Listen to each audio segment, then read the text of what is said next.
à toi qui en cet instant écoute ce podcast. Je m'appelle Patricia Verneret, je suis auteure, formatrice par la voix et coach de vie.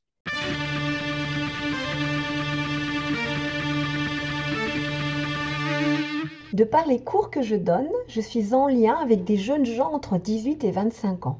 Il m'a semblé intéressant d'écouter les questions qu'ils se posent et de leur apporter, sans aucune vérité absolue, des angles de vue différents, pour leur donner des clés qui les aideront peut-être à écouter la vie en eux qui saura les guider à cheminer sur leur propre chemin. En tous les cas, il y a une chose qui est sûre, c'est qu'il y a énormément de choses qui sont déjà là, qui sont en nous, et que si on n'a pas conscience de ce qu'il y a en nous, on passe totalement à côté. Et on passe à côté des occasions que la vie va nous présenter. Parce qu'en fait, on les verra même pas. Voyez. Donc, par rapport à l'idée de se réinventer, si à un moment donné, par exemple, vous pensez que vous êtes comme ceci et comme cela, vous ne pouvez même pas imaginer que ça puisse être pour vous. Voyez. Donc, il y a quelqu'un qui vous le présente sur un plateau d'argent, vous ne le voyez pas, vous ne l'entendez pas. Énergétiquement, il y a des choses qui sont très fortes, puis après, ça redescend. On ne pourrait pas supporter d'être au taquet tout le temps. On a besoin de repos de temps en temps. Et des fois, il y a des personnes, par exemple, qui se sont très investies dans leur job, par exemple. Et puis, pour X raisons, le job disparaît. Le problème, il n'est pas d'avoir mis sa passion dans le job, le problème, il est de s'être identifié au job, comme si vous n'existez pas s'il n'est pas là. Alors qu'en fait, c'est ce qui vous faisait vivre, c'est ce qui vous animait, c'est ce que ça vous a apporté. Mais peut-être qu'il est temps d'aller chercher quelque chose de différent, mais avec le souvenir de ça qui va vous mener un petit peu plus loin. Ce que je veux dire, c'est que quand on s'accroche à ce qu'on a déjà fait, on peut déprimer parce que la vie, elle n'a plus de goût. Bah oui, parce qu'en fait, l'élément qui vous faisait vous sentir vivant n'est plus là. Mais c'est triste de se sentir vivant par l'extérieur, alors qu'en fait, on se sent vivant par l'intérieur. Animé, ça vient de anima, insuffler vie. Qu'est-ce qui vous anime? Et vous vous sentirez vivant. Autrement, on a plein de personnes qui survivent, mais qui ne vivent pas. Et qui vous transmettent ça après en disant, oh, la vie, elle est dure. Le monde est cruel. Quand les personnes viennent avec des idées comme ça, je dis, c'est qui le monde? Ben, tout le monde. Mais alors, vous avez quelque chose de précis là? Et en fait, il y a une personne qui a dit ça à un moment donné. Vous voyez, donc c'est bien de ramener les choses à son échelle pour se dire que non, c'est pas le monde entier, quoi. Donc, puisque tout dépend comment vous voyez les choses. Attention, je ne parle pas des personnes dont les conditions de vie sont réellement difficiles et où ils sont réellement dans la survie. Quand vous regardez certains parcours, vous voyez bien que les gens, ils ont provoqué la chance et qu'ils l'ont saisie, mais sans savoir du tout où ça les mènerait. Donc, on est vraiment dans la fameuse sortie de zone de confort qui est extrêmement importante, ou zone d'habitude en tous les cas. Des fois, on a comme si on avait des devoirs. En fait, on a l'impression que si on ne correspond pas au désir de nos parents ou au désir de je ne sais pas qui a mis tout son espoir en nous, à un moment donné, on va le renier. Pas du tout, mais vraiment pas.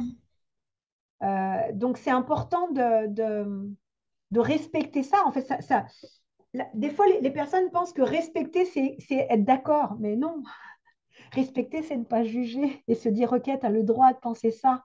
OK, tu as ta vie comme ça, tu l'as vu comme ça, et je suis super contente pour toi parce que c'était ton chemin. Mais par contre, le mien, c'est pas celui-là du tout. Et c'est pas contre toi, c'est pas contre. C'est juste un autre chemin. Vous voyez ce que je veux dire? Donc, c'est la notion de fidélité, voilà.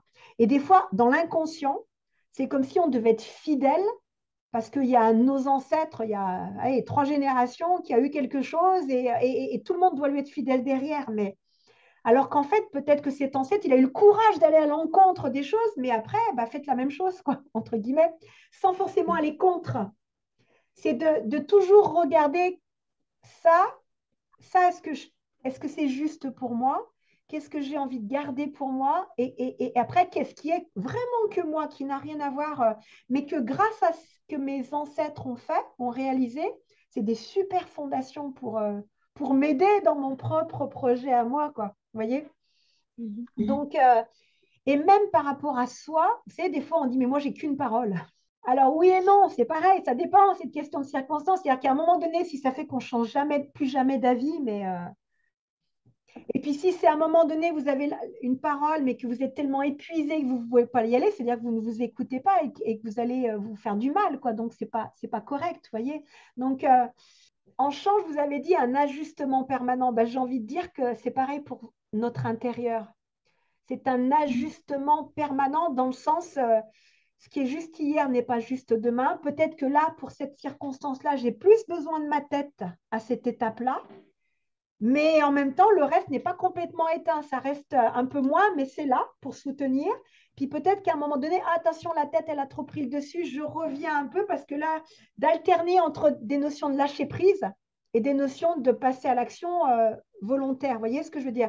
Un peu comme euh, je prends le chemin, je décide de prendre telle route. Puis comme je vous dis, bah, il y a des travaux, et ben, vous allez devoir changer d'itinéraire. Ce n'est pas grave. L'important, c'est d'aller là où vous voulez aller.